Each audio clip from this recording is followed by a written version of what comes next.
Ipilian subhai pi baro asyakani ke channel kejungi bat hagani ke video ngin pe yakani ke post ke browse Laitkam po Meghalaya.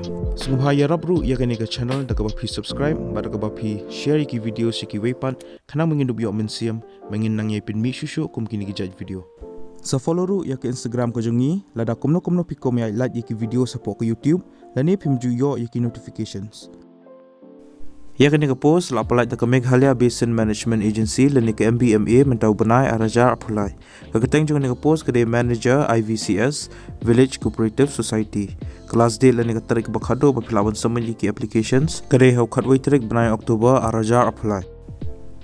Ya kini ke post manager IVCS Village Cooperative Society kalai hado arspash potli. Ki jaka jung ki posting kinde halai kro blong, mau plang blong, Shela Bholaganj blong, Motion Road blong, Ranikor blong, Amlarem blong, Thalasken blong, Kleriat blong, Umling blong, Dadengre blong, Selsela blong, Tikri Kelag blong, Hazigzag blong, Hadamborongjeng blong, Hasongsak blong, Hakarkuta blong, Habakmara blong, Batha Chokpot blong.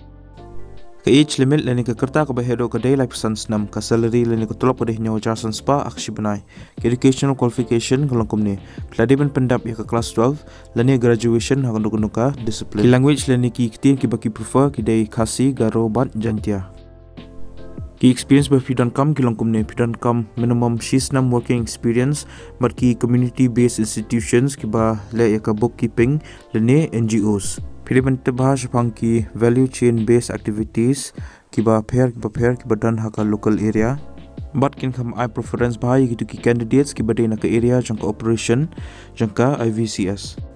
Laitkam ru ki skills kum ka strong written but verbal communication, organizational but administrative skills. Laitkam ru mentip pangki computer kum haka Microsoft Office, Google Sheets baki wiki. But pide ru bandang menle iki record keeping but bookkeeping. Candidates ki bilang eligible bagi berkuat ban apply kena ke post pihak ban apply online but ya kena ke link ngala ai po description jangan ke video lani pilawan pe ya ke comment section ngala ai ya kena ke link